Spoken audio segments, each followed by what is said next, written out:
তাৰ কাৰণে পুনৰ অসম গণ পৰিষদ দলে সুপ্ৰিম কোৰ্টৰ আজি আশ্ৰয় ল'বলগীয়া হ'ল।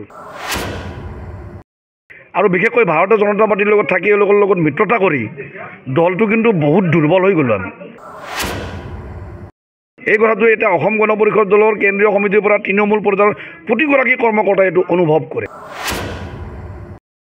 এইটো অসমীয়া জাতিৰ কাৰণে অকল অসম গণ পৰিষদ নহয়, খিলঞ্জীয়া অসমীয়া মানুহৰ কাৰণে ইয়াতকৈ দুৰ্ভাগ্যৰ বিষয় একো নাই।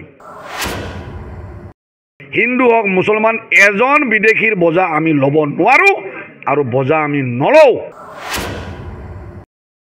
আৰু সেইকাৰণে আজি ভাৰতীয় জনতা পাৰ্টিৰ লগত মিত্ৰতাত থাকিও আজি আমি সুপ্ৰিম কোৰ্টৰ আশ্ৰয় লৈছোঁ। আমি বজালী বিধানসভা সমষ্টি আমাৰ কেন্দ্ৰীয় সমিতিৰ নিৰ্দেশ মৰ্মে আমাৰ মাণ্ডলিক সমিতিবিলাক আমি গঠন কৰিছোঁ আৰু ভাবিলোঁ আমাৰ দলীয় সিদ্ধান্ত ল'লে মুখ্যমন্ত্ৰী ডাঙৰীয়াই ঘোষণা কৰিলে যে পঞ্চায়ত নিৰ্বাচনত আমি অকলে খেলিম। যোৱাবাৰো আমি অকলে খেলিছিলোঁ, পঞ্চায়ত নিৰ্বাচন অকলে খেলিলোঁ আৰু এইবাৰো সেই সিদ্ধান্তটো আমি কাৰ্যকৰী কৰিবলৈ গৈ আছোঁ। আৰু সেইকাৰণে এতিয়া দলটো তৃণমূল পৰ্যায়ৰ পৰা শক্তিশালী কৰাৰ সময় আহি পৰিছে। অসম গণ পৰিষদ দল আমি নকওঁ শক্তিশালী হৈ থকা বুলি, পূৰ্বৰ তুলনাত যথেষ্ট পৰিমাণে দলটো শক্তিশালী হৈছে, অসমৰ ৰাইজে এইটো জানে। আৰু বিশেষকৈ ভাৰতীয় জনতা পাৰ্টিৰ লগত থাকি এওঁলোকৰ লগত মিত্ৰতা কৰি দলটো কিন্তু বহুত দুৰ্বল হৈ গ'লো আমি। এই কথাটো এতিয়া অসম গণ পৰিষদ দলৰ কেন্দ্ৰীয় সমিতিৰ পৰা তৃণমূল পৰ্যায়ৰ প্ৰতিগৰাকী কৰ্মকৰ্তাই এইটো অনুভৱ কৰে। বিজেপিৰ লগত থাকি অসমৰ সকলো জাতীয় সমস্যা সমাধান কৰি খিলঞ্জীয়া অসমীয়া মানুহৰ অস্তিত্ব, স্বাভিমান, আমাৰ ভাষা, সাহিত্য, সভ্যতা, সংস্কৃতি ৰক্ষা কৰিবলৈ আশা কৰিয়ে বিজেপিৰ লগত আমি এলায়েন্স হৈছিলোঁ। কিন্তু দেখিলে এতিয়া যে কংগ্ৰেছৰ দিনত কি হৈছিল, কংগ্ৰেছে অসম চুক্তি কৰিছিল, কিন্তু অসম চুক্তি কৰি সেই কংগ্ৰেছ চৰকাৰ থকা দিনত আমি IMDT আইন বাতিল কৰিব নোৱাৰিলোঁ। চৰকাৰ থাকিও সুপ্ৰিম কোৰ্টৰ সহায় লৈ IMDT আইন বাতিল কৰিছোঁ।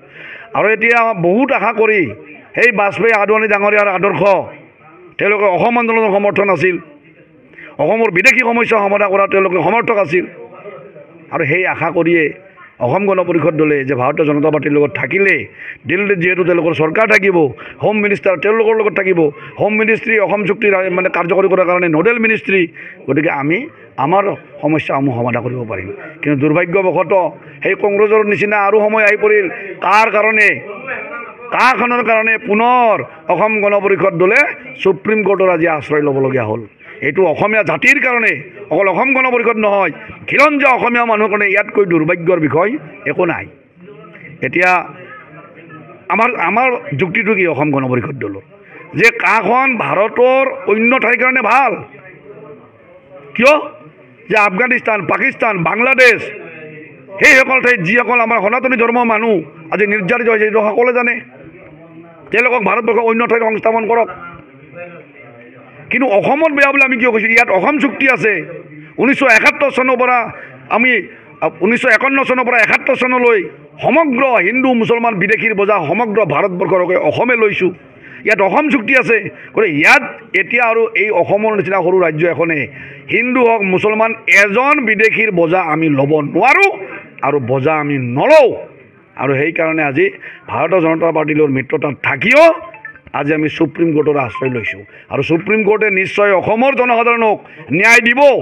আজি হিন্দু সনাতনীৰ বিশ্বাসী মানুহ আফগানিস্তান, পাকিস্তান, বাংলাদেশৰ পৰা আনি নিৰাপত্তা দিয়ক। তেওঁলোকে ক'ত দিব লাগে? গুজৰাটত দিব লাগে, ৱেষ্ট বেংগলত দিব লাগে, উত্তৰ প্ৰদেশত দিব লাগে, বিহাৰত দিব লাগে, কিন্তু অসমত দিব নোৱাৰে। কাৰণ সমগ্ৰ দেশৰ হকে 1951 পৰা 71 চনলৈ আমি হিন্দু মুছলমান সকলো জাতি জনগোষ্ঠীৰ এই বিদেশীৰ বজা আমি লৈ থৈছোঁ। সেইকাৰণে অসমৰ কথাটো সুকীয়া। এই ক্ষেত্ৰত অসম গণ পৰিষদ দলৰ স্থিতি স্পষ্ট। আমি মিত্ৰতাত থাকিও আমি উপায় নাপায়। এতিয়া যিহেতু ভাৰতীয় জনতা পাৰ্টিৰ এজেণ্ডাত আছে তেওঁলোকে আনিব, গতিকে আমাৰ বিকল্প নাই। আমি সুপ্ৰিম কোৰ্টৰ আশ্ৰয় লৈছোঁ আৰু সুপ্ৰিম কোৰ্টে নিশ্চয় অসমৰ জনসাধাৰণক ন্যায় দিব।